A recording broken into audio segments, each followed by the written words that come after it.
الجسم ديالو وشوف الوقفه ديال سيس. انا باقي سيس ما ردلوش البال، لان على انه واقف ما بين جوج ديال الاحتمالات، سواء الكره دازت للاعب الاخر ولا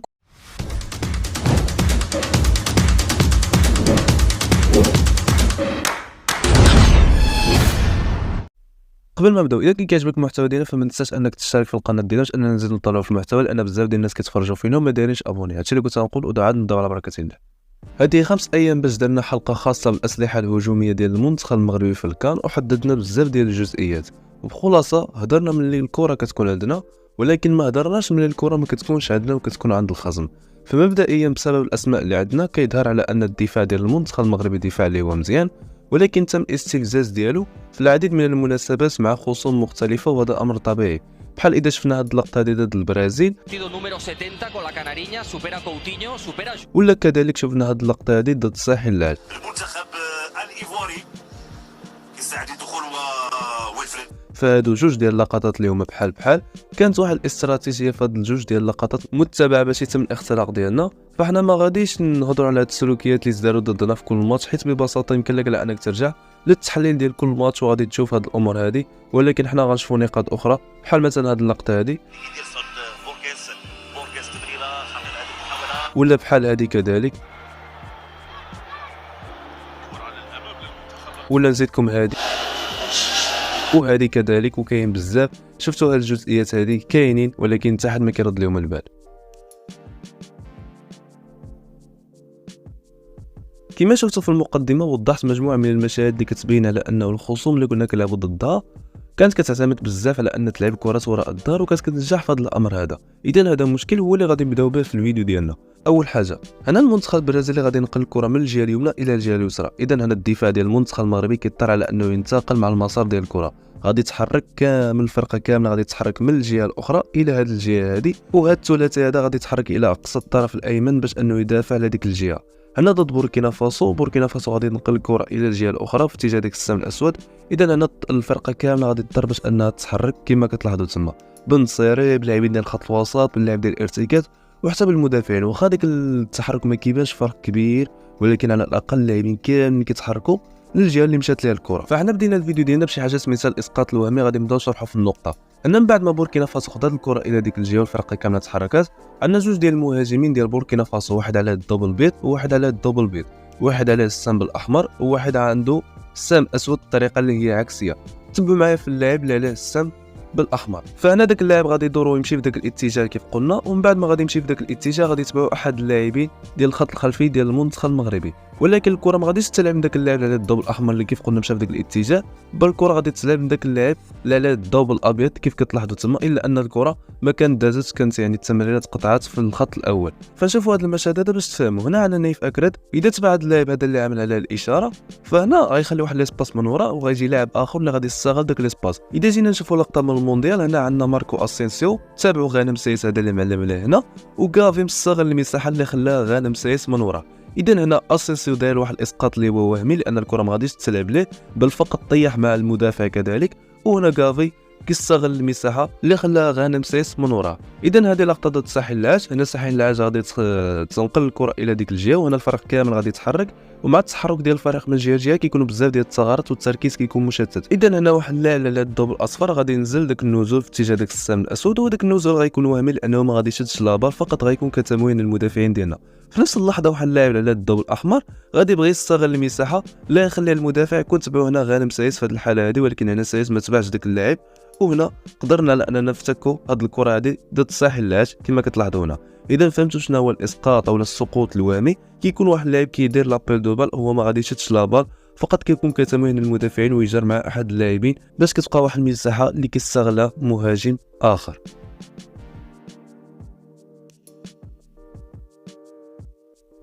ما كاينش طريقه واحده باش انه يتم التمويه ديال قلوب الدفاع ديالنا، بحال مثلا الطريقه اللي شفناها في الفقره السابقه، بحال ان هذا اللاعب هذا خصو يمشي في داك السام ويخلي ليسباس للاعب اخر اللي غادي يستغل المساحه اللي يخلي هذاك المدافع من وراء. بل كاينش حاجه كتسمى اللاعب الوهمي، بحال هذا اللاعب هذا ديال المنتخب البرازيلي اللي داير راسو هو اللي غادي يستلم هذه الكره هذه، وبالتالي كيجري في واحد المسار وكيدي مع داك القلب الدفاع اللي معاه اللي هو نايف اكرد بطبيعه الحال، ومن بعد ما كيجر مع داك قلب الدفاع فكتوسع المساحه اللي كاينه ما بين قلبي الدفاع اللي هما ديالنا غانم سايس وكذلك نايف اكرد. في وسط هذه العمليه هذه خصنا نركزوا في واحد الديتاي اللي هو مهم اللي ما ذكرتوش في الفقره السابقه، هو انه الوقت اللي الكره غتلعب وراء الدار ديالنا فالفرقه كتكون في حاله ديال الشلل. يعني الفرقه كتكون في حاله ديال الشلل باش انها تدافع على هذه النقطه هذه. علاش؟ لانه ملي كتنقل الكره من الجهه لجهه الفرقه كتتحرك وكتدافع على واحد الجهه، مثلا حكيم يزوم عليه مستعد على انه يدافع على فينيسيوس جونيور، ولكن ملي انه مستعد يدافع على فينيسيوس جونيور ما يقدرش على انه يدافع على الكره الطويله اللي غادي تلعب من عند المنتخب البرازيلي. فكنتمنى تكون هذه الفكره واضحه ونرجعوا للمبدا ديالنا ديال اللاعب الوهمي. هنا عندنا واحد اللاعب ديال بيرو كما كتلاحظوا تما رد بالو منه واحد المدافع ديال المنتخب المغربي اللي هذاك نايف اكرد، وفي نفس الوقت عندنا واحد اللاعب اللي عليه الضوء الابيض، وهذا اللاعب هذا هو المهاجم الحقيقي اللي غادي توصل له لاباس من عند اللاعب ديال بيرو. هذا اللاعب هذا غادي يحاول انه يستغل المساحه اللي كاينه ما بين قلبي الدفاع نايف اكرد وغانم سايس. شنو غادي يطرا؟ هو ان هذا اللاعب هذا الاول اللي شفناه هو اللي غادي يجري في اتجاه داك السهم الاسود وغادي يجر معاه نايف اكرد كيف كتلاحظوا تما، وهنا كتوسع المساحه اللي كاينه ما بين قلبي الدفاع غانم سايس ونايف اكرد. هنا الجوده ديال لاباس ما كانتش هي هذيك وتقطعت الكره، ولكن كاين واحد المنتخب اللي طبق هذه الافكار هذه وكان علينا انه يمارك علينا. رجع بكم المونديال ضد المنتخب الاسباني دقيقه 32 كما كتلاحظوا هنا المنتخب الاسباني غادي ينقل الكره الى الجهه الاخرى في اتجاه داك السهم الاسود. اذا هنا الفرقه كامله غادي تتحرك. هنا ملي الفرقه كامله غادي تتحرك اوتوماتيكيا الثلاثي هذا ديال حكيم زياش وناحيه وحكيمي غادي يوجدوا راسهم على انهم يدافعوا على الجهه هذه. فهنا عندنا نايف اكرد اللي على الضوء الاحمر رد باله من غافيل اللي عاطيه تم السميه، وعندنا اسينسيون اللي واقف حدا غانم سايس اللي على داك الضوء الازرق خافت كما كتلاحظوا تما. فهنا الوقت اللي كانت اسبانيا كتبني اللعب قبل ما تغير اللعب كان اسينسيون عندنا خلف سايس، ولكن هنا ولا في الامام ديال سايس. هنا لحد اللحظه هذه ملي تلعبت هذه الكره لديك الجهه اليسرى حتى حد من اللاعبين ديال المنتخب المغربي ما كانوا عارفين بلي ان الكره غتكون كره اللي هي طوليه من غير اللاعبين ديال المنتخب الاسباني. وهنا شوف الوقفه ديال اسينسيون مع الوقفه ديال غانم سايس. هنا ركزوا ليا مع غافي وعاد ديك الساعه نعاودوا شنو عمل اسينسيو.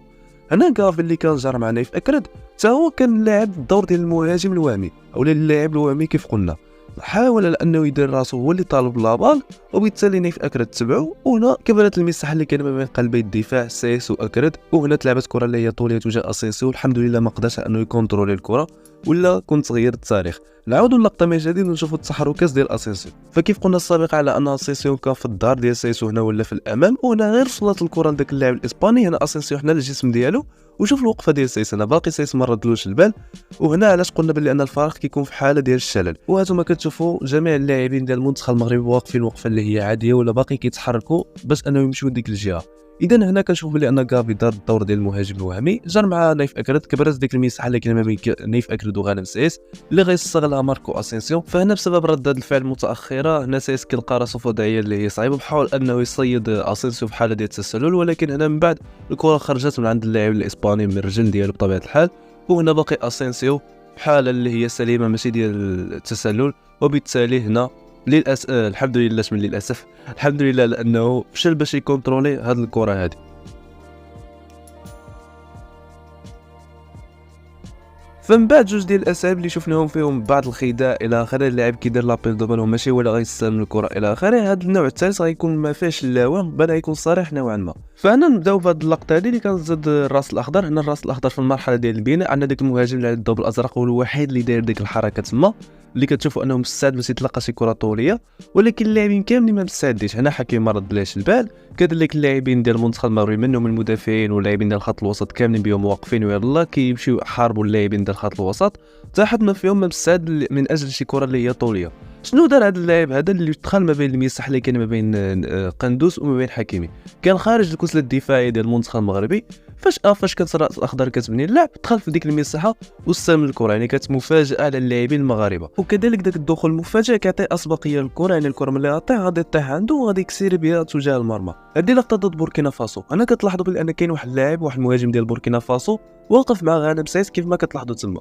المدافع ما غاديش يلعب الكره تجاه داك اللاعب لانه في رقابه ديال غانم سايس، بل غادي يلعب الكره تجاه واحد اللاعب اخر اللي من نفس العمليه اللي قام بها اللاعب ديال الراس الاخضر. هنا ما بانتش في الكاميرا ولكن كانت نفسها، هو انه دخل بدخول مفاجئ لهذا تمتع على الحريه وعلى الاسبقيه للكره، وبالتالي هنايا اكرد تعدى باش انه يمشي لعنده، وبالتالي هنا كانت محاوله خطيره علينا، والحمد لله مره اخرى ما قدرش ان اللاعب يكونترولي الكره. ولاحظتوا كذلك باللي ان الجزئيه الفاصله في هادشي كامل هو الترويض ولا اللمسه الاخير مع المهاجم ولا المستلم الاخير ديال الكره، ولكن هذا لا يضمن انه في كاس افريقيا ما نطيحوش في هذه الوضعيه هذه وتقدر توصل الامور الى ابعد النقاط.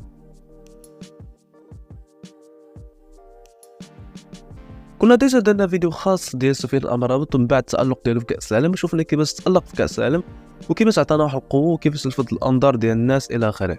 شرحنا داكشي كامل، ولكن ما كانوش لقطات يعني من بعد كاس العالم، ولكن نشوفوا واش استمرت نفس الحاجه من بعد كاس العالم ولا لا. هنا عندنا لقطه ديال المنتخب البرازيلي، كنشوفوا بلي ان المنتخب البرازيلي بحال ديال البناء. تقول معايا شنو غادي يوقع. هنا امرابط كيشوف بلي ان داك اللاعب اللي الضوء الاصفر قادر انه يستلم الكره مباشره، كيهيئ راسه من اجل التدخل. هنا داك المدافع ديال البرازيل رجع الكره الى اللاعب الاخر. هنا امرابط رجع وقف بلاصتو. شنو عطانا هادشي؟ كيعطينا على انه واقف ما بين جوج ديال الاحتمالات، سواء الكره دازت للاعب الاخر ولا الكره دازت للاعب الاخر. هذه لقطه واقف ما بين جوج ديال اللاعبين، سواء الكره غدوز للاعب هذا ديال البرازيل ولا هذا اللاعب هذا ديال البرازيل. شوفوا معايا شنو يوقع. فهنا المنتخب البرازيلي باقي في مرحله ديال البناء، غادي يدي الكره الى الجهه الاخرى، وهنا عندنا الاحتمال ديال ان هذا اللاعب هذا اللي على الضوء الاصفر هو اللي غادي يستلم الكره مباشره. امرابط كيكون هيئ راسو باش انه يقطع الباص اللي كان غادي لذاك اللاعب. اذا ما مشاش الباص لذاك اللاعب فراه مزيان. هنا عاوتاني اللاعب ديال البرازيل غادي يرجع الكره الى الجهه الاخرى، عاوتاني امرابط غادي يضطر باش انه يتحرك. شوف شحال ديال الخدمه وشوف شحال ديال التعب الى اخره، ومباراه كامله وانت لعب هكذا. وهنا عاوتاني كاين احتمال ديال ان الكره تمشي لذاك اللاعب. امرابط كيهيئ راسو باش انه يقطع الكره الا كانت الكره ماشيه لذاك اللاعب. زيد كذلك ان المدافعين كيشوفوا التحركات ديال اللاعبين الى اخره، وكيشوفوا بلي انا الباس عنده امكانيه باش انه يتقطع. كنتكلم على المدافعين اللي زعما عندهم واحد النص تكتيكي، لهذا كيلعبوا الباصات ما بيناتهم لانهم ما لقاوش حلول. فمازال الكره في الارجل ديال اللاعبين ديال البرازيل. كاين احتمال واحد هو ان الكره تمشي عند هذا اللاعب، وكيف كتلاحظوا لان امرابط في اتم الاستعداد باش انه يقطع هذا الباس هذا. علاش ما مشاش ضغط عليه في الاول؟ لان شاف اناحي دار، ولهذا امرابط جا من الخلف، وبالتالي هذه الكره هذه قدرنا ان نسترجعها. لقطه واحده اخرى، انا كنشوف ان من جديد امرابط واقف ما بين جوج ديال الاحتمالات. الكره مشات على هذاك اللاعب كما كتلاحظوا تما. شوف الدوره اللي قام بها امرابط، ضرب الجسم ديالو وبقى واقف في نفس المكان اللي كان واقف فيه واخا دار، وهنا بقى واقف وقاطع الزاويه ديال التمرير باش ان الكره ما تلعبش للاعب الاخر، وبالتالي قدر انه يسترجع الكره. نفس اللقطه هنايا ضد جنوب افريقيا، ولكن لوزا هو اللي كان كسر.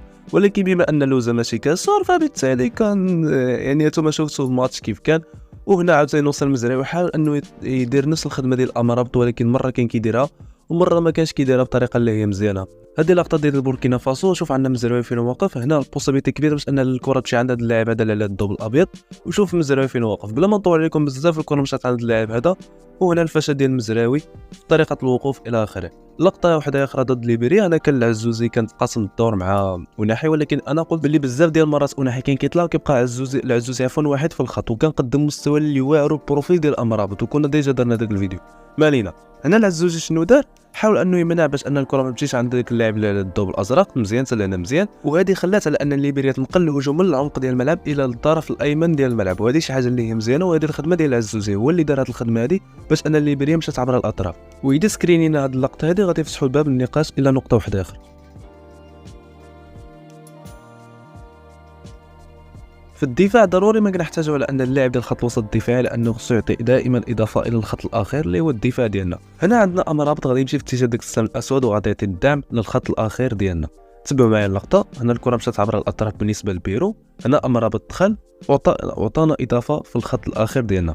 اذا بعد ما داك المهاجم غادي يعطي الكره في اتجاه داك السهم الاسود، غادي يلقى امرابط اللي هبط من البوست ديالو باش انه يعطينا اضافه في الخط الاخر ديالنا، وغادي يفتك هذه الكره هذه. وما يمكنش تشوف هذه اللقطه هذه وما تجبدش هذه اللقطه هذه اللي كان ضد المنتخب الاسباني، فين هنا امرابط عتقنا نزل من المركز ديالو الى الخط الاخير باش انه يعطينا الدعم، وتوقع الخطر فين غادي يكون، وقدر على انه يفتك هذه الكره هذه ويعتقنا. نجيبوا نفس اللقطه نبدلوا فقط اللاعب. لوزا بدلناه امرابط بدلناه بلوزا. لوزا دار نفس القضيه، عطانا الدعم في الخط الاخير، ولكن بما انه نزول غير عقلاني، ما متوقعش خطر قادم، ما متبعش شي لاعب، فبالتالي شوفوا النتيجه بلا ما نهضر انا. هذه لقطه ديال العزوزي كان عنده نزول اللي هو عقلاني. كيف كتلاحظوا هنا اصلا كان متبع واحد اللاعب وكان مغطي عليه الزاويه ديال التمرير، وبالتالي اذا تمت العرضيه غادي تلقى العزوزي. نشوفوا هذه ديال نوصل المزرعي. هنا نوصل المزرعي معلم عليه. هنا كاين واحد اللاعب من ورا على الضب الاصفر كما كتلاحظوا تما، عاطي الدعم بالنسبه للخط الاخير. هذاك اللاعب جا من ورا، نوصل المزرعي ما ردليش البال واخا ما استلمش الكره، ولكن كان نزول غير عقلاني.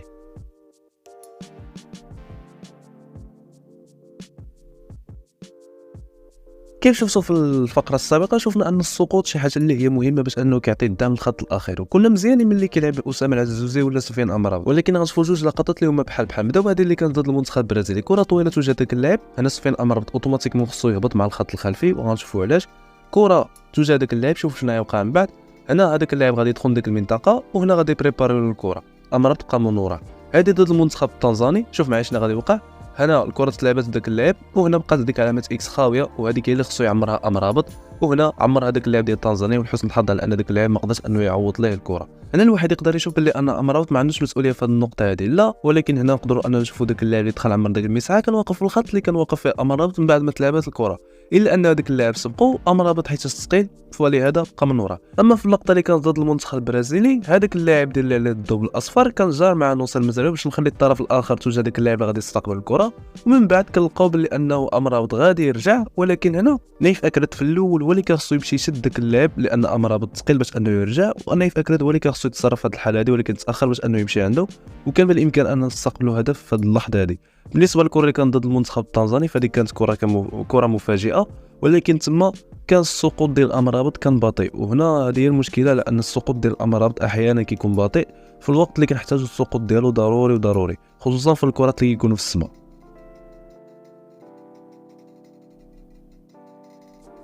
بالنسبه للانظمه الدفاعيه ديالنا نتوما عارفينها، من بعد كاس العالم جربنا 4-1، ماشي جربنا ولكن مارسنا 4-1 الاعتياديه ديالنا، وعارفين كيفاش كتخدم هذه الخطه هذه.